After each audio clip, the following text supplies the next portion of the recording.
Uma pessoa que assistiu o meu último vídeo falando sobre toroide, o Aldo, me chamou a atenção para ir no canal do seu Elias Antunes, porque ele tinha feito um transformador toroidal com isso aqui, ó, arame queimado, arame de obra. Ele pegou, fez uma forma, acho que com cano de 4 polegadas, 10 milímetros, fez um carretel, enrolou o arame ali para fazer o toroide dele, construiu um toroide com arame.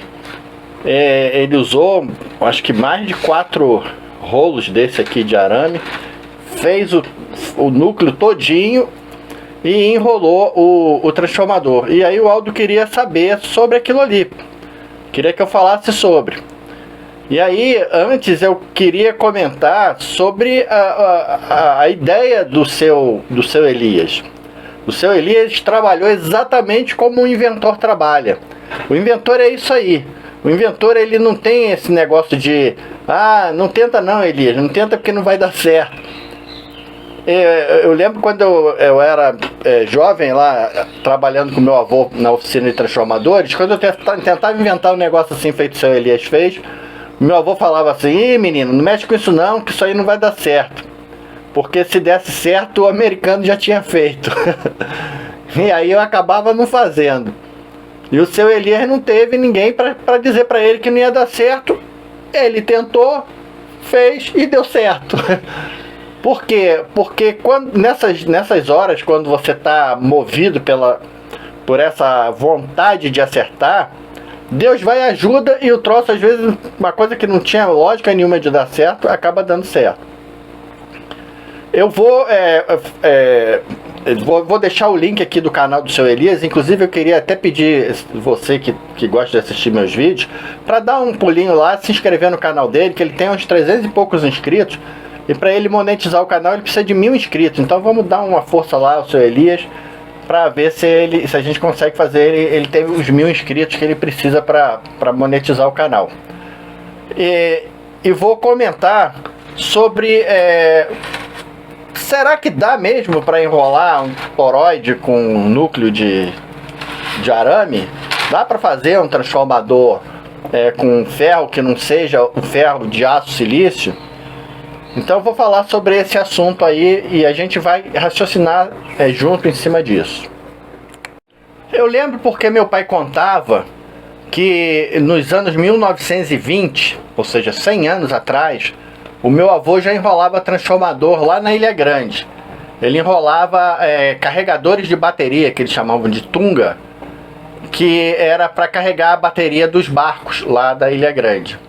E pense bem, em 1920 nem existia lâmina EI, lâmina de aço silício, era um negócio assim pouco conhecido e que não tinha acesso às pessoas comuns, ainda mais numa ilha esquecida no canto do Rio de Janeiro.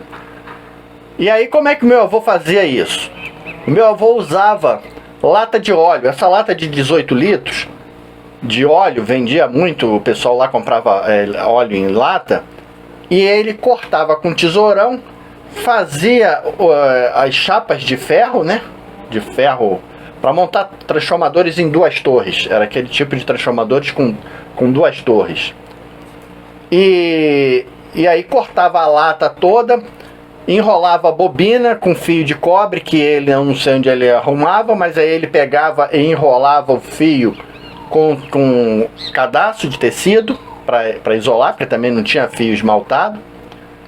E aí enrolava lá na maquininha que ele devia ter, fazia o transformador para carregador de bateria, depois apertava o ferro com a cunha de madeira, o troço devia vibrar pra caçamba, e funcionava assim. Então não obrigatoriamente a gente precisa de lâmina de aço silício para fazer um transformador. Mas por que todo mundo diz que só serve a lâmina de aço silício? O problema é que o ferro comum, ele guarda magnetismo. Então, essa chave ainda está um pouco magnética, mas se a gente chegar aqui e arrastar ela num ímã, mas está bastante no ímã. Ó, já agarrou o prego de uma forma bem mais forte. Então, o que acontece? O aço silício não faz isso. Então, quando você usa um núcleo de ferro comum, você vai conseguir criar campo magnético, vai conseguir transformar, transportar, no caso, o magnetismo do primário para o secundário, vai conseguir tudo. Só que o que acontece é o seguinte: toda vez que você liga a bobina, isso aqui vira um eletroímã. E aí ele imanta esse ferro, ele fica que nem essa chave que ficou, imantado. Então, como você viu, o ferro comum, ele guarda magnetismo. Isso não acontece no aço silício. O aço silício você pode magnetizar ele, desmagnetizar, ele perde o magnetismo. E aí o que acontece aqui no toroide do seu Elias? Acontece que a corrente que ele está ligando é uma corrente alternada.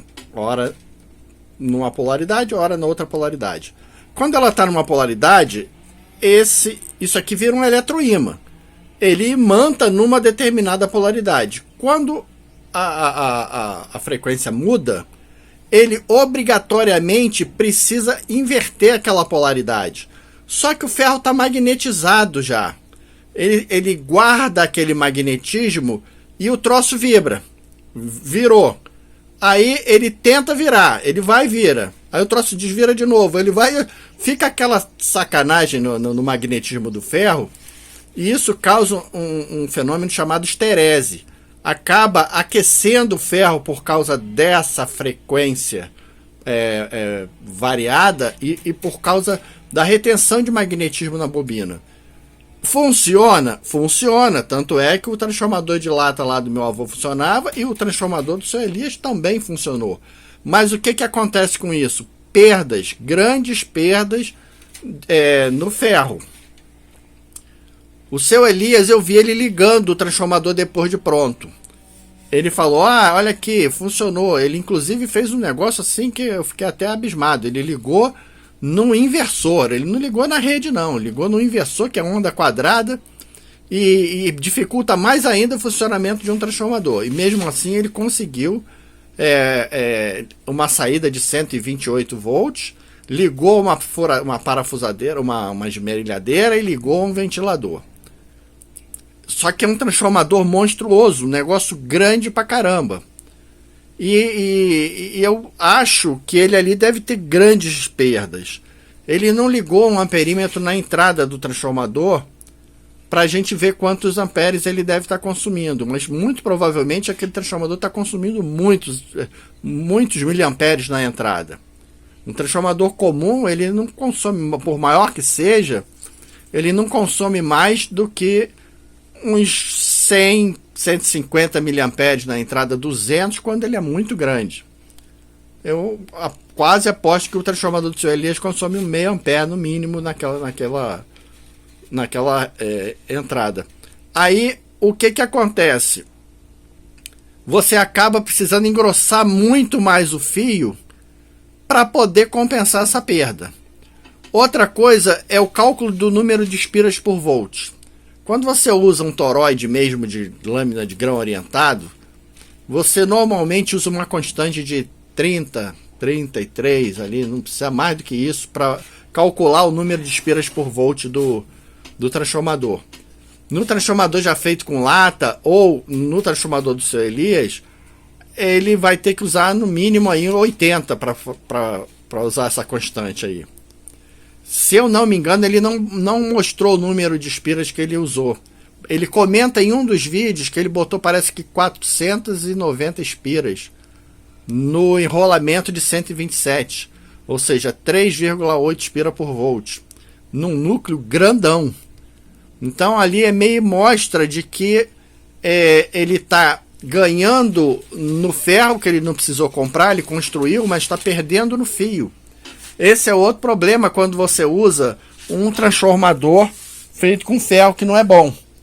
É precisar aumentar muito o número de espiras para poder compensar as perdas e não esquentar muito o transformador.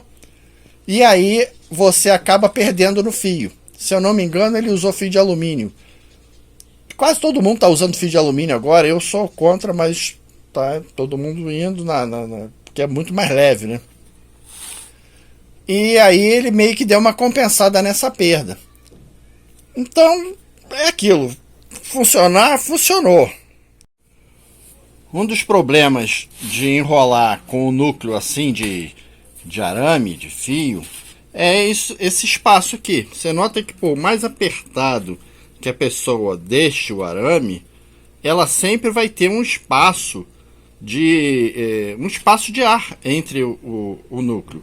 Diferente do toroide comum. Isso aqui não é um toroide de ferro, mas o toroide de ferro é muito parecido com isso. Você nota que é tudo muito juntinho. É um bloco de ferro.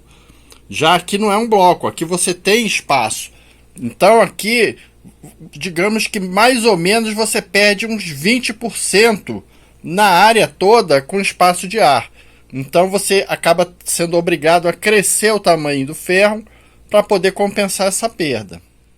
Então, só para concluir o vídeo, o que eu queria mostrar é o seguinte: transformador é um equipamento tão versátil que você pode inventar muito ali. Você não tem uma regra definida, por isso que é difícil de ensinar e por isso que pouca gente gosta de fazer transformador, por causa dessas variáveis. Você precisa entender muito quais são as variáveis para você poder saber se está acertando ou se está errando. Então, por isso essa história de constante. Qual é a constante para calcular o número de espira por volt? É muito complicado, depende da qualidade do ferro. Então você, quando atribui uma constante, a constante é 40, você está querendo dizer que você está usando uma lâmina de grão não orientado ali de boa qualidade, porque senão você tem que aumentar essa constante. E então, de qualquer forma, mostra que você tem campo para inventar em transformador. Dá muito para inventar. Você pode tentar outras coisas. Hoje em dia, com fio de alumínio, você não está perdendo tanto, porque o fio é leve. E dá para você usar vários núcleos aí e tentar criar teus transformadores, principalmente de máquina de solda, carregador de bateria e outras coisas assim que não tenha muita obrigação de perfeição. E mais uma vez eu mando um abraço aí pro seu Elias e dependendo de qualquer coisa, a gente pode manter contato. Então, ao Aldo tá aí comentado o transformador toroide de núcleo de ferro, de arame. Fica aí a dica pro pessoal visitar o canal dele e ver esse negócio funcionar, que até eu me admirei, eu nunca tinha visto isso daí. Um abraço aí para todo mundo, um abraço ao seu Elias, um abraço pro Aldo, fiquem com Deus e até o próximo vídeo.